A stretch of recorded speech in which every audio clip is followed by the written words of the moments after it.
much do you relish all of these guys looking at you, looking to you? I think it's pretty interesting. I think, especially for me, just being able to be in that position where you have guys looking at you and kind of looking up to you, and that just puts a great deal of excitement for me, because I love being able to be the guy to be able to go out and compete at a high level and make sure I bring it every night and make sure my team does the same. How much more of a challenge is it this season, being the only guy? I wouldn't say it's the same thing, honestly. As a point guard of your team, you got to be able to bring it every night and have your guys follow you, and that's a part of being a leader. And it's the same thing this year. You've done some pretty amazing things this season, but do you take notice when other players do things? I don't know, like a 5'9" guard and 44 points on one of the best defenses in the league? Honestly, I don't. I don't worry about other players or other teams. My job is not to worry about them, because I have a great deal of respect and teammates here, and my job is to worry about those guys and worry about what we can do in Oklahoma City. Speaking of you, when you get out in transition and you see a path to the rim, how much are you thinking about what you're going to do? How much of it is just reaction? I just read and react. You play the game off read and react. The game will tell you what to do on the floor, and that's what I try to do. How does Thomas's presence for them tonight versus when you faced him, he wasn't playing last time?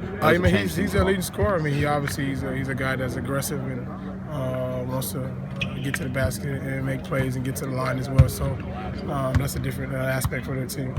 When you have some of these young guys, do you take more joy in their when they have little breakthroughs or their little accomplishments? Definitely, man. That's the best part of the game, to see the smiles on their faces and the breakthrough they have as individuals. I think once you put in a lot of work, and all the work you put in pre-practice, post-practice, and be able to sit in the game and see it come to play, it's a great feeling, and I know definitely what that feeling feels like. Could you see that coming for Alex? What happened the other night? I'm not sure, man. I know that he works every day. He can shoot the hell out of the ball, and I know that there's going to be times in games where he shoot the ball very, very well, and that was one of those nights. Russell, as a leader, are there things you've been able to do for Cam as he's been sitting out and trying to get back? Just watch. My advice is always to watch and learn, because you see the game from a different view from the side, and not worry about your injury, but to learn and watch the game from a different perspective. And that's the only advice that I give him, especially when we're coming back from injury. What's been your impression of Domas and Jeremy and Victor this season, the guys that kind of came in from the search trade, and how has his absence after being such a long teammate for so many years kind of influenced the way you guys have played this year? I don't know what you mean influence the way we played. How has his absence kind of changed, maybe? We got a lot of new players, and those guys have come in and done an amazing job of adjusting to how we play our culture in Oklahoma City, and they've been great. Not just for myself, but great for the staff, the city, the town, and those guys are doing an amazing job.